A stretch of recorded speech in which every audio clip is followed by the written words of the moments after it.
Salam semangat rekan-rekan dimanapun berada, utamanya rekan-rekan yang sementara mengikuti pelatihan bakal calon kepala sekolah. Kali ini saya akan membahas terkait tugas bagaimana mengidentifikasi nilai yang saling bertentangan dalam sebuah kasus, melakukan 5 jenis uji etika, serta merumuskan tindakan yang etis dan berdampak jangka panjang dengan pertimbangan reflektif dan berbasis nilai-nilai kebajikan untuk membentuk kepemimpinan sekolah yang berintegritas. Langsung saja kepada kasus. Di perusahaan sekolah, Rara sedang bertugas sebagai petugas piket kebersihan kelas. Saat sedang merapikan meja, ia menemukan sebuah dompet berisi uang di bawah kursi. Tanpa pikir panjang, Rara mengambil dompet tersebut dan menyimpannya di tas. Menganggap itu adalah rezeki nomplok karena tidak ada orang lain yang melihat.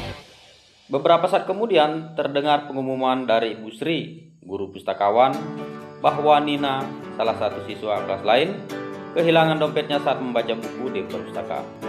Tari yang kebetulan berada di perpustakaan sejak awal melihat jelas saat Rara mengambil dompet tersebut dan memasukkannya ke tas.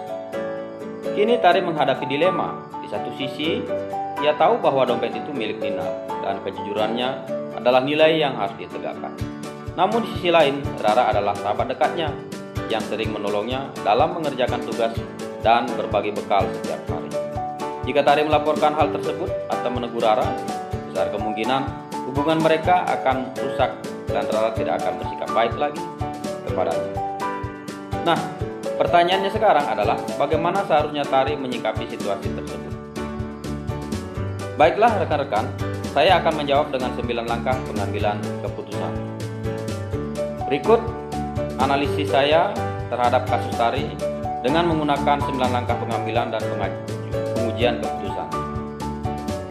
Yang pertama, mengenali nilai-nilai yang saling bertentangan. Tari menghadapi konflik antara kejujuran dan keadilan dengan kesetiaan kepada sahabat. Di satu sisi, ia ingin menegakkan kebenaran karena dompet tersebut milik Nina.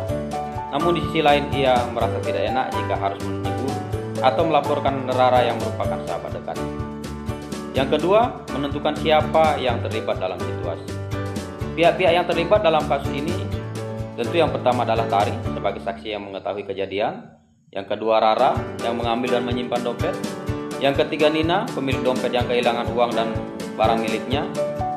Yang terakhir adalah Bu Sri, guru perpustakaan yang bertanggung jawab atas ketertiban di perpustakaan. Yang ketiga, pengumpulan fakta-fakta yang relevan. Fakta pertama bahwa Rara menemukan dompet di bawah kursi perpustakaan. Kedua, Rara mengambil dan menyimpan dompet ke dalam tasnya. Ketiga, Nina mengumumkan bahwa dompetnya hilang.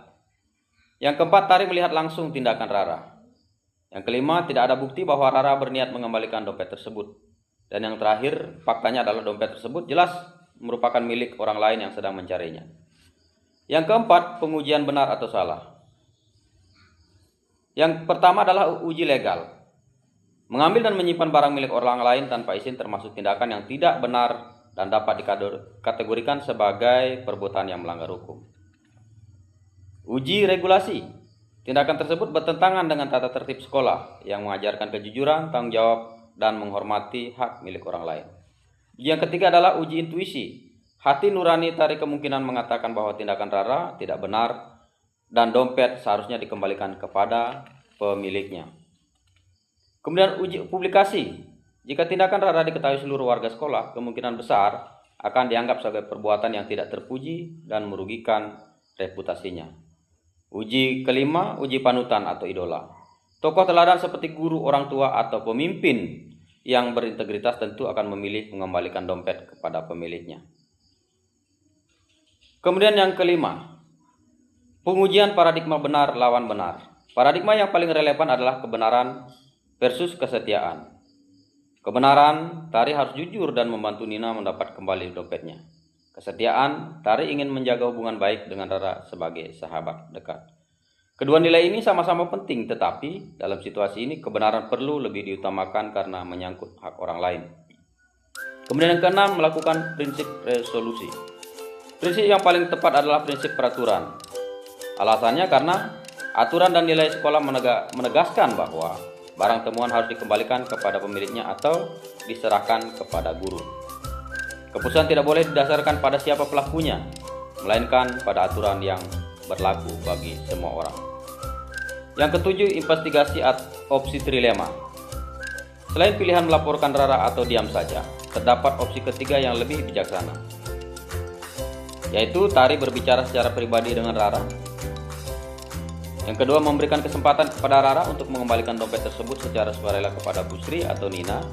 Kemudian jika Rara tetap menolak, Tari dapat meminta bantuan guru dengan cara yang bijaksana dan tidak mempermalukan Rara di depan umum.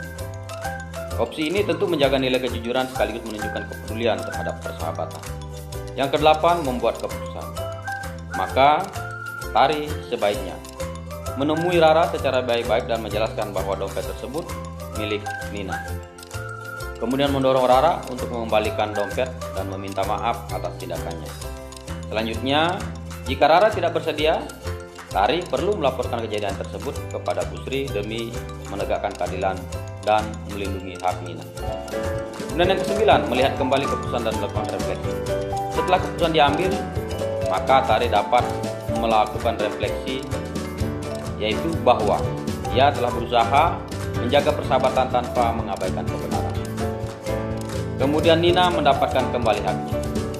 Refleksi berikutnya, Rara memperoleh kesempatan untuk memperbaiki kesalahannya dan belajar bertanggung jawab. Refleksi terakhir, keputusan yang diambil mendukung budaya kejujuran di sekolah.